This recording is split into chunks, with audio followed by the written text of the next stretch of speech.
जय हिंद दोस्तों। तो स्वागत करते हैं एक बार फिर से आपके अपने भाई के YouTube channel IAS my target पे। तो दोस्तों हर दिन के भांति जो है इस चैनल पे PYQ सॉल्व कर रहे हैं, ठीक ना। तो यूपीएससी CSE एग्जाम का जो PYQ है 2024 का, तो उन्हीं पेपरों का हम मेंस पेपर का जो है सॉल्व कर रहे हैं। तो जिसमें कि हम GS पेपर 4, ठीक ना, जनरल स्टडीज यानी कि सामान्य अध्ययन प्रश्न पत्र 4 जो होते हैं, जो कि एथिक्स से रिलेटेड रहते हैं प्रश्न इसमें, ठीक ना। तो उन्हीं को हम सॉल्व कर रहे हैं और सॉल्व करते करते जो है हम पहुंच चुके हैं प्रश्न संख्या 7 पे। और प्रश्न संख्या 7 पे ए को सॉल्व कल ही कर दिए थे और आप लोगों को उसी बीच कल के वीडियो में ही बता दिए कि आप लोग भी पढ़ के आइएगा और ऑप्शन बी का आंसर राइटिंग आज के इस सेशन में करेंगे और ऑप्शन सी का कल और ऑप्शन डी का परसों। तो कल के वीडियो में हमने बताए थे आप लोगों को, जब सेशन ए वाला कर रहे थे ऑप्शन ए का आंसर राइटिंग, तो आप लोगों से कुछ बातें रखे थे, जैसे कि पीटी नज़दीक आने वाले हैं 2025 वाले का। तो हमारा जो टारगेट है वो 2026 का है, ठीक ना। तो 26 में पीटी को ज्वाइन करेंगे। अब की बार मेरा एज नहीं पूर्ण रहे थे, जिस कारण बस हम नहीं भर पाए। और दूसरा वजह ये भी था कि हमारा भी ग्रेजुएशन कंप्लीट नहीं हुए थे। तो लगभग मई से एग्ज़ाम स्टार्ट है फाइनल ईयर का, खास करके हम लोगों का। तो फाइनल ईयर का एग्ज़ाम मेरा 14 मई से लेकर के 21 मई के बीच में ही 5 पेपर है मेरा टोटल। पॉलिटिकल साइंस से कर रहे हैं ऑनर्स, ठीक है। तो पॉलिटिकल साइंस से कर रहे हैं ग्रेजुएशन, अंडर ग्रेजुएशन। तो जैसे ही कंप्लीट होंगे तो 26 का सेशन प्रारंभ हो जाएगा, खास करके मेरा। तो इसीलिए थोड़ा टाइम मेरे पास, हालांकि टाइम है। बाकी जो बड़े हैं जिसका सेशन 25 हैं, तो 25 वालों के लिए तो अभी समय नहीं है। पीटी के लिए फटाक से भिड़ जाइए आप लोग, सेट प्रैक्टिस कीजिए। जितना सेट प्रैक्टिस कीजिएगा उतना अच्छा रहेंगे। तो चलिए हम भविष्य के लिए अभी थोड़ा आंसर राइटिंग कर लेते हैं, ठीक ना। तो इनका प्रश्न संख्या 10 कंप्लीट कवर कर लेंगे 10। उसके बाद हम आगे पीटी और सीसेट के लिए वीडियो लाएंगे, ठीक ना। और तब तक में इसी दौरान जो है 2025 का भी पीटी हो जाएंगे, तो वो भी पेपर आ जाएंगे हमारे पास, उनको भी देख लेंगे, ठीक है। उनका भी आंसर राइटिंग कर लेंगे। तो चलिए पहले अब हम इनको कवर करते हैं GS पेपर 4 को। तो कल के वीडियो में भी पढ़ लिए थे, तो एक बार फिर से पढ़ लेते हैं। हालांकि हमको नहीं लगता है कि हम इनको पढ़े आंसर, तो हम अब डायरेक्ट भी लिख सकते हैं, लेकिन एक बार पढ़ देंगे तो आप लोगों का माइंड सेटअप हो जाएंगे और आप लोगों को भी विश्वास हो जाएंगे कि इन्हीं का आंसर दे रहे हैं, ठीक ना। तो देखिए, तो प्रश्न संख्या 7 कह रहे हैं ABC इनकॉर्पोरेटेड नाम की एक तकनीकी कंपनी है जो तीसरी दुनिया में स्थित संसार की दूसरी सबसे बड़ी कंपनी है। आप इस कंपनी के मुख्य कार्यकारी अधिकारी और बहुसंख्यक शेयर धारक हैं। तेजी से हो रहे तकनीकी सुधारों ने इस परिदृश्य की अस्थिरता पर पर्यावरणीय कार्यकर्ताओं, नियामक प्राधिकरणों और आम जन के बीच चिंता बढ़ा दी है। आप व्यवसाय के पर्यावरणीय पद चिन्हों के बारे में महत्वपूर्ण मुद्दों का सामना करते हैं। 2023 में आपके संगठन में 2019 में दर्ज स्तरों की तुलना में ग्रीन हाउस गैस उत्सर्जन में 48% की उल्लेखनीय वृद्धि हुई है। ऊर्जा खपत में उल्लेखनीय वृद्धि मुख्य रूप से आपके डेटा केंद्रों की बढ़ती ऊर्जा आवश्यकता के कारण है, जो कृत्रिम बुद्धिमत्ता यानी कि AI के तेज विस्तार से प्रेरित है। AI संचालित सेवाओं को उनके उल्लेखनीय लाभ के बावजूद पारंपरिक ऑनलाइन गतिविधियों की तुलना में बहुत अधिक संगठनात्मक संसाधनों और विद्युत ऊर्जा की आवश्यकता होती है। प्रौद्योगिकी के प्रसार से पर्यावरणीय प्रभावों पर चिंता बढ़ गई है। इसके फलस्वरूप चेतावनियां भी बढ़ गई है।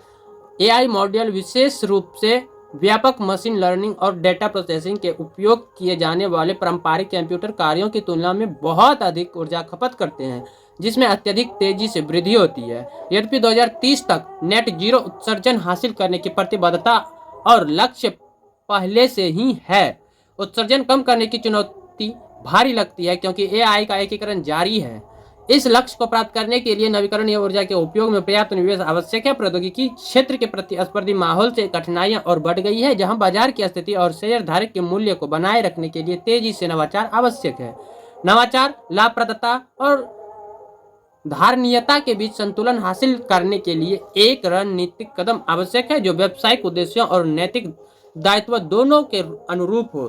तो प्रश्न इसमें से पूछ रहे हैं, मुद्दा समझा दिए हैं, उसके बाद प्रश्न इसी मुद्दा से रिलेटेड प्रश्न पूछ रहे हैं। तो पहला प्रश्न पूछे कि उपयुक्त मामले में उत्पन्न चुनौतियों पर आपकी तत्काल प्रतिक्रिया क्या है, जिसमें हम 3 तत्काल प्रतिक्रिया को लिखे हैं। जो भी भाई नहीं देखे हैं, एक बार पीछे वाला वीडियो सेशन को देख लीजिए, इनका आंसर मिल जाएंगे।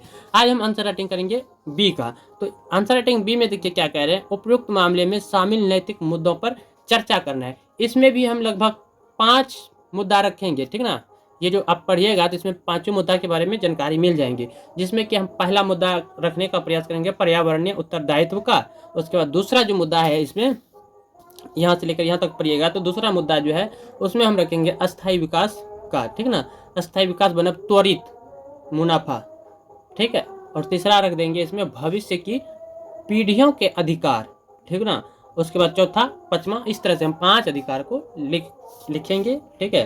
तो चूंकि उत्तर भी 250 शब्दों में मांगे हैं, लेकिन यहाँ पे ये नहीं कहा गया है कि प्रत्येक प्रश्न का आंसर जो है 250 या 150 शब्दों में देना है। मेरे ख्याल से यूपीएससी ने जो प्रश्न पूछे हैं 7 में ए बी सी डी ये चारों आ गए, तो चारों को मिला के हो सकता है 250 शब्द में पूछे होंगे, ठीक ना। तो 250 से कम भी हो सकते हैं, 250 से ज़्यादा भी हो सकते हैं। तो हमारा काम है चारों का आंसर देना। तो इस मुद्दा से हम जो समझे वही आंसर में लिख देंगे। यहाँ पे थोड़ी दिया हुआ है कि उत्तर 150 शब्दों में, इसमें भी थोड़ी उत्तर प्रत्येक का 150 शब्दों में या प्रत्येक का 250 शब्दों में, यानी कि चारों प्रश्न को हो सकता है संभवतः। उतना हमको भी तो इनसे रिलेटेड ज्ञात नहीं है नंबर से, लेकिन यहाँ जैसे दिया हुआ है एक जगह, तो संभवतः चारों को मिलाकर 250 शब्द पुराना है, तो जिसमें कि हमने एक आंसर दे दिए हैं। और पीछे वाला वीडियो आप लोग जाकर के देख सकते हैं, अवेलेबल है। तो आज हम इसका आंसर राइटिंग करेंगे।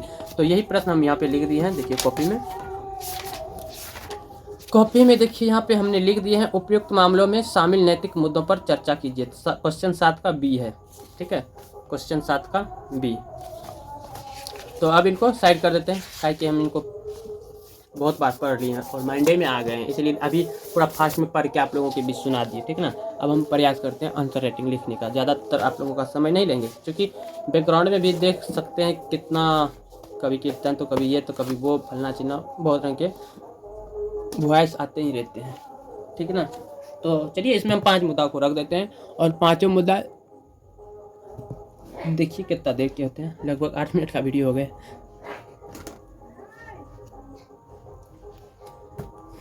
राधे राधे।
तो गाइस ये रहा इनका आंसर, ठीक ना।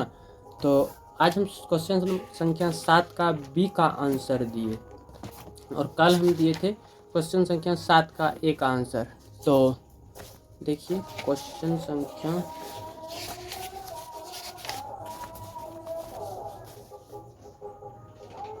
तो आज हम बी कवर कर लिए, अब कल सी को कवर करेंगे, ठीक ना।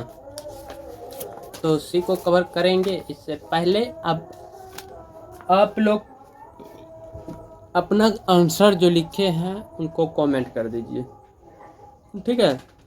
तो चलिए बस एक बार आप लोगों के बीच पढ़ के सुना देते हैं आंसर में हमने क्या लिखे। तो देखिए आंसर में हमने लिखे उपरोक्त मामले, जैसा कि पहले हम बताए 5 मामलों को हम रखेंगे इसमें।